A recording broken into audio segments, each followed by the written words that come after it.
Time to get back to some corrosion grinding. Been occupied doing a couple of other things, but now I'm going to start hitting the decks. After the decks, the next biggest area is the cockpit. Not going to touch that just now, but I'm going to start on the decks. I do have one area on the hull which I have to address. There was only 2 areas on the top sides. One was under the bathroom port, which I've blasted away and now undercoated. The other one is on the outside. So let's just get a bit of water, rub that back to get an idea of how much corrosion there is. The corrosion is up here. We'll have a good look at that in a minute. I've told you guys before, but in case you're new here, the reason Jupiter looks so disgusting, all this, one, these are dust streaks, you know, there's Mexico, man, it's dusty as. But I've left polish all over the hull here to try and shelter it from the sun, basically. And then when it comes time to putting Jupiter back in the water, we want to polish him up. The polish is already on. All we got to do is wipe it off. And in the process, I'll be repolishing the paint. And all this time, in the 2 or 3 years that he's been on the hard, it will have had some level of protection. So that's why he looks so ugly. So please don't judge that. But here we go. Here is the corrosion. Look at that. That's basically lifted off. That is lifted off just here. You can see that water coming out. And this was a repair done in South Africa. In Mauritius, we had rubbed on a concrete wall and we scratched up all the paint and the bog, and they repaired this in South Africa, and obviously the adhesion was not good enough. Next step is to hit this with the grinder and open it up and see what's under there. All right, so 36 grit grinding disc. It's pretty abrasive because it's brand new. I'm gonna have to just go very delicately. I don't want to make too much damage. See how we go.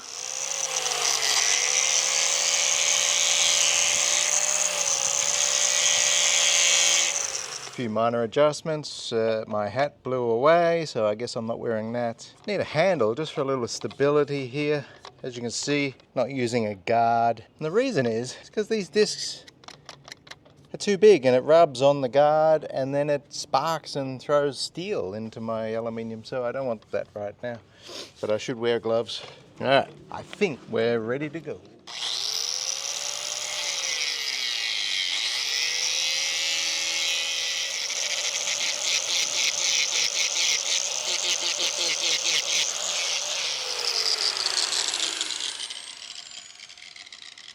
So you can see this is all bog. Oh, that's the undercoat that was used when it was built.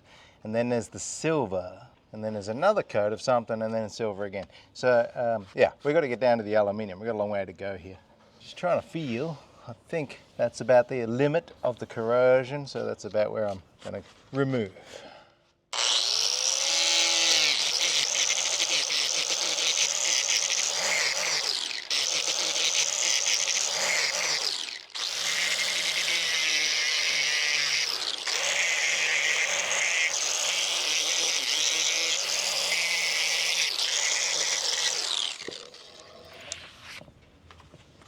Well, you know what I see there?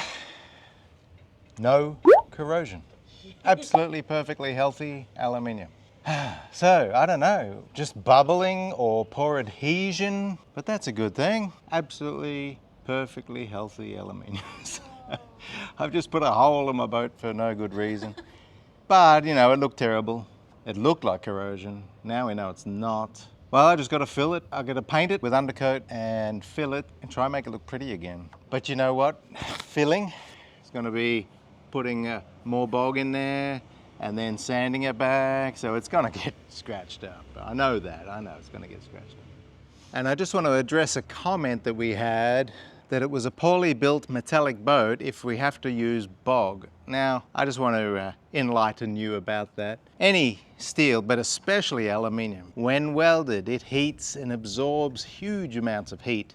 That's why you need big gear to weld aluminium. And it warps. And huge effort is made in minimizing the warp, both with the welding technique, where you put the welding, spreading out the heat load, and using fins to cool the, as a heat sink, to cool the welding area. When you paint a boat, a lot of aluminium boats are left unpainted, and that's an option. as far as cost and lack of corrosion go, that is a good option. But I decided to paint the boat.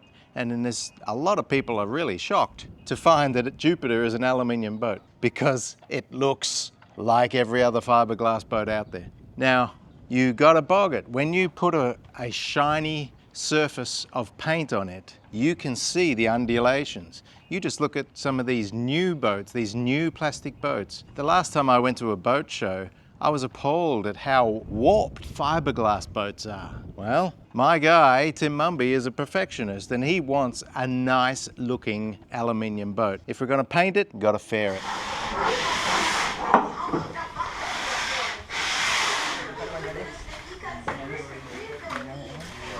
And that's just part of the game. Every boat, you're gonna put a shiny coat on it, you gotta fair it. Otherwise, it shows every wave, every warp, every corner or raised area or sunken area with a glossy coat.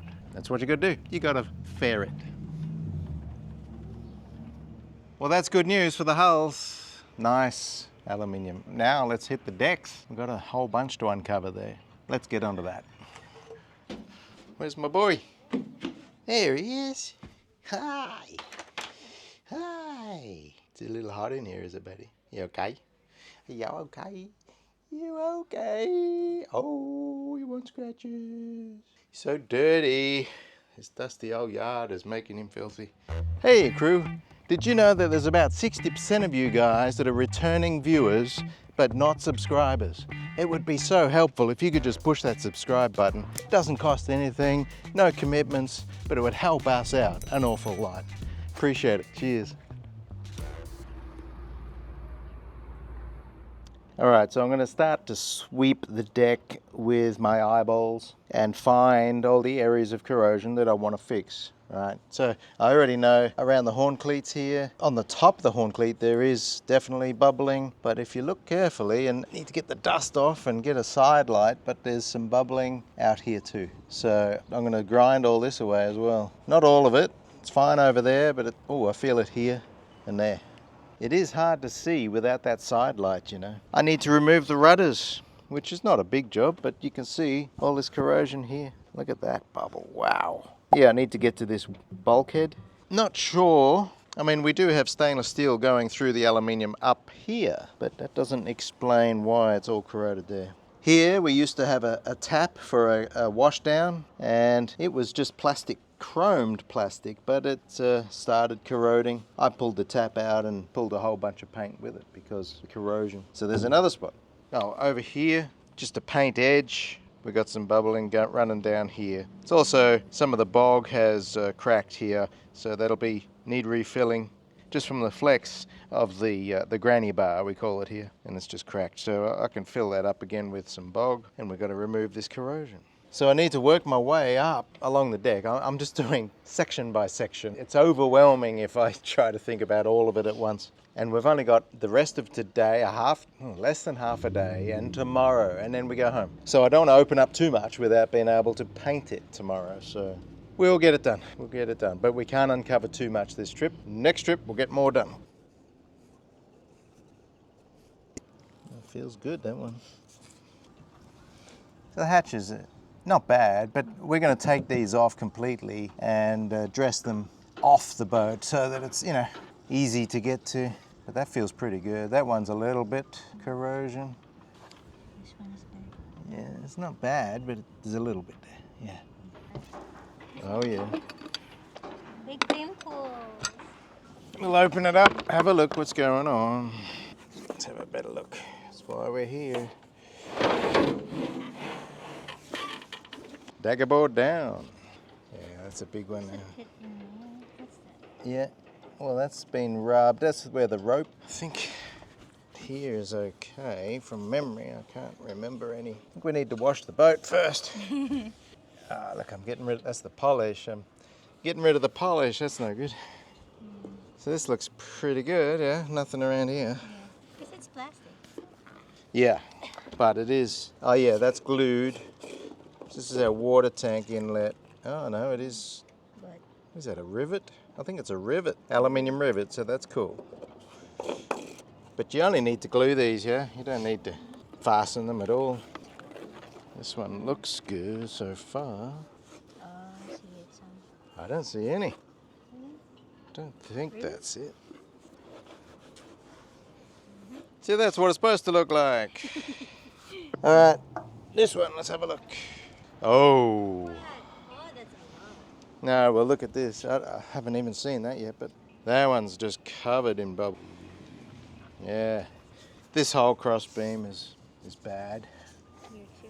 Yeah. So this one is a big job. We'll treat this separately, cross beam, because it's got a lot of work. What is this paint chips?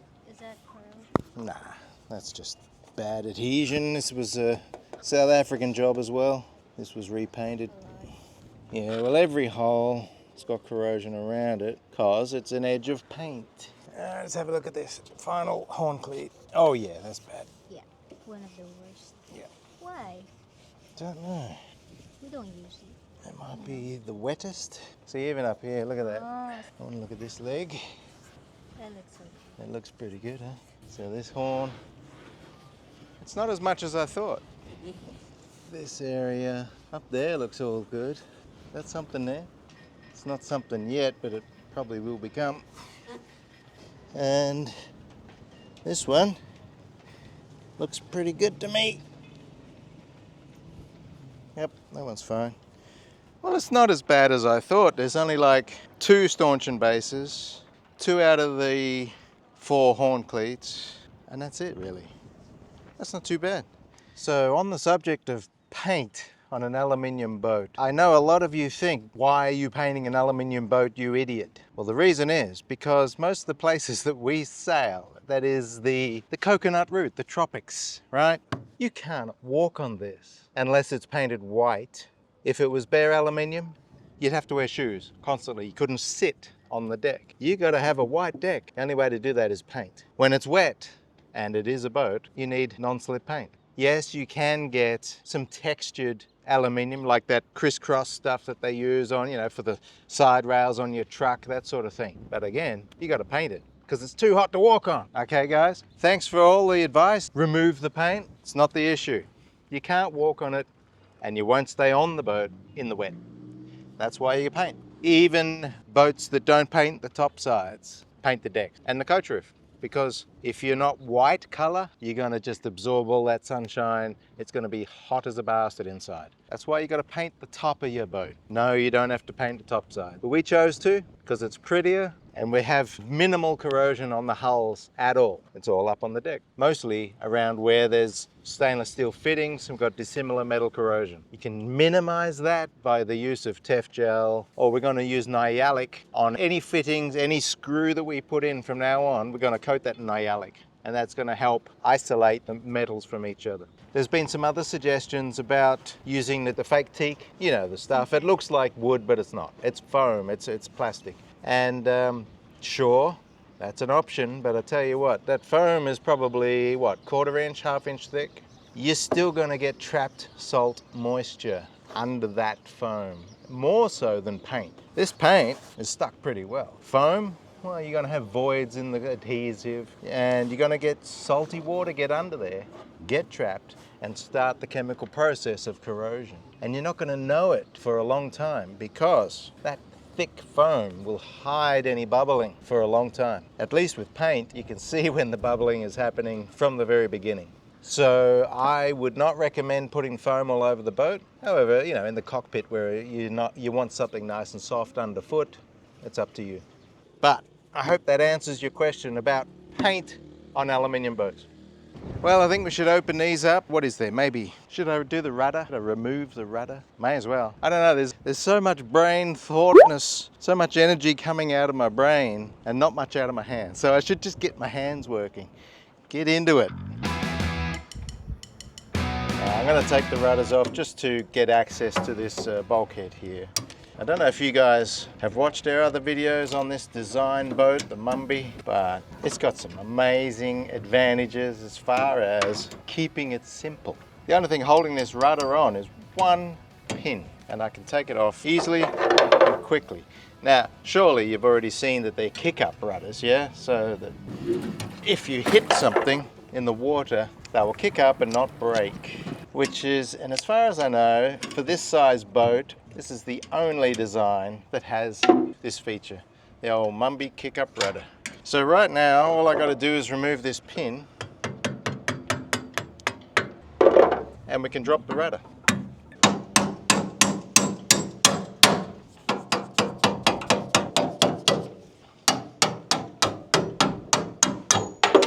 So now the screwdriver is holding the rudder.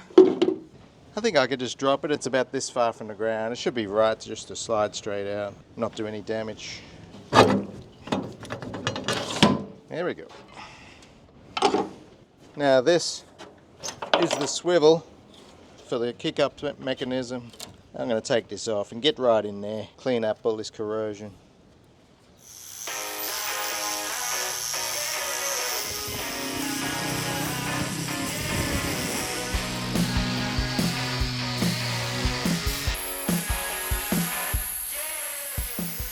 Really thick stuff, eh?